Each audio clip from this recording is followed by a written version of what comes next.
Attention all the student of fourth semester PTDC for subject BEEM, that is Basic Engineering Electrical and Materials. In this first topic is mentioned in the syllabus, that is DC circuits. So DC circuits, it is related with the DC quantity, that is in which the law of Coulombs is applicable. In this first point he has given that concept of charge.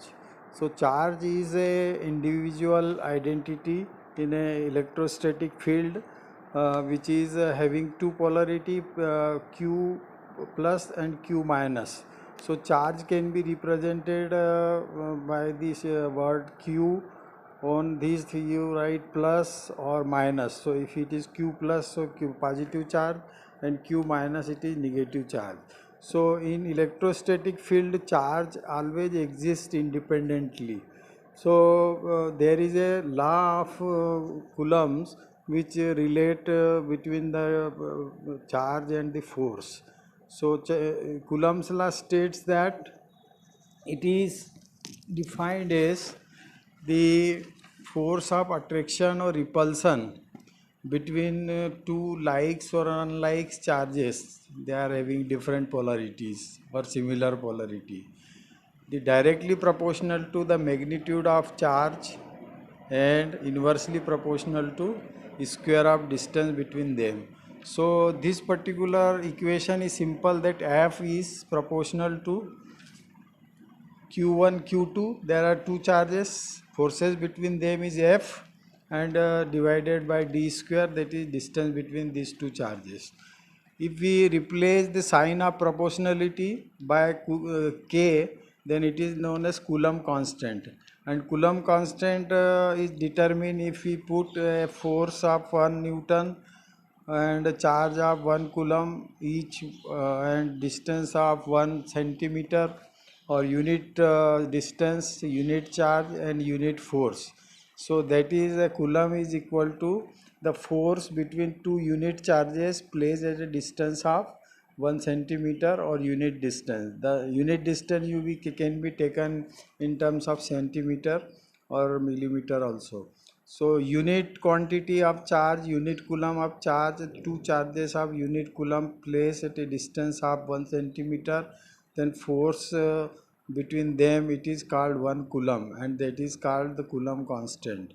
So this is the concept of the charge that you can understand. This much is to be understand in this particular topic in the first article.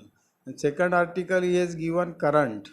Now when we turn from electrostatic, that is static electricity, to current electricity, then current will come in the field. So in the electrostatic, there is a definition of EMF derived, that is electromotive force. Electromotive force is defined as it is the force required, or for force required to work done to bring a unit positive charge from infinity to a point in the electrostatic field.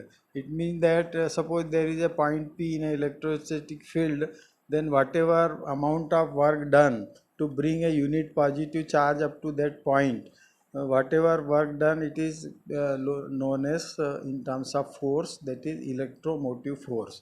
So this EMF word is normally used for electrostatics, and voltage word is normally used for current electricity. So here when we talk about EMF, then electromotive force is that it is the work done, amount of work done to bring a unit positive charge from infinity to a point in the electrostatic field. So this is the EMF.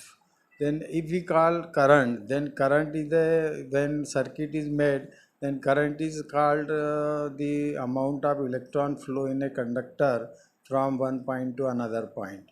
So that is called current. So current is a basically flow of electron.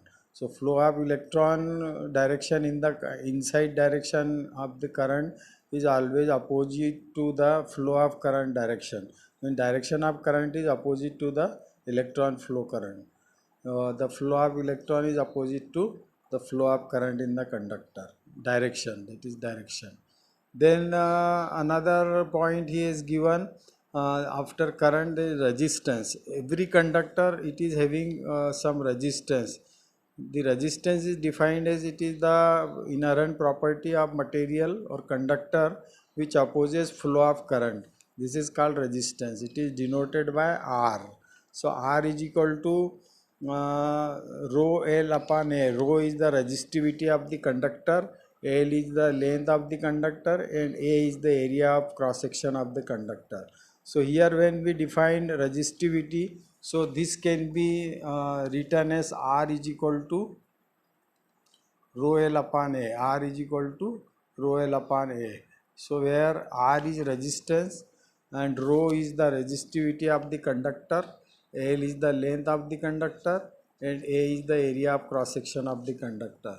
So now here you see that resistance, if you want to find out for any conductor, normally in electrical current electricity we use four types of conductor: aluminum, copper, gold and silver. So silver and gold, they are very costly, so they are not used in general purpose, but for satellite construction or or the building of satellite or other type of solar system, we use this two metals, that is gold and silver. But in our general application of electrical engineering we use aluminum and copper. So resistivity of copper is there, and resistivity of aluminum is there. The sequence is like that: the gold is have minimum resistivity, that is the relative resistivity or the rho value of the gold is minimum. Then silver have slightly more value of this specific resistance or resistivity. Then it will come copper. Copper is having more than silver, and aluminum having resistivity more than copper. So copper and aluminum, these two materials are normally used for the application in the circuit of electrical, for the wiring purpose or conducting purpose in the transmission line or the internal wiring or industrial wiring. So copper and aluminum, these two conductors are largely used.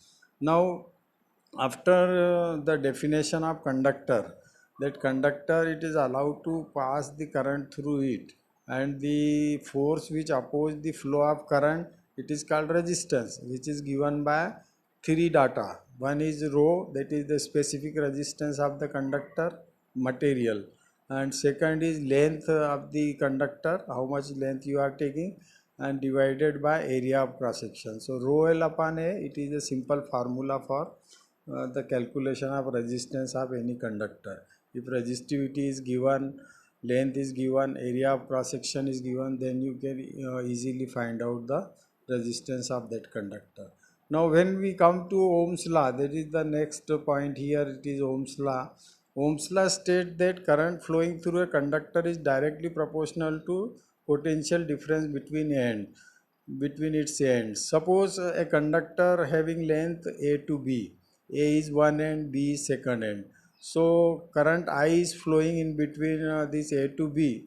It is directly proportional to the voltage difference. Suppose voltage at A is VA and voltage at B is VB. So VA minus VB divided by the resistance of the conductor. So VA minus VB upon R, this will give the current I. So in equation if you write, then you have to write I is proportional to VA minus VB, and if you replace the sign of proportionality by 1 upon R, then it will give the equation I is equal to VA minus VB upon R. So because voltage have same value or unit, so we can say that the formula will come for current will be in terms of voltage and resistance, it will be I is equal to V upon R. So this is the condition that in which this formula is applicable for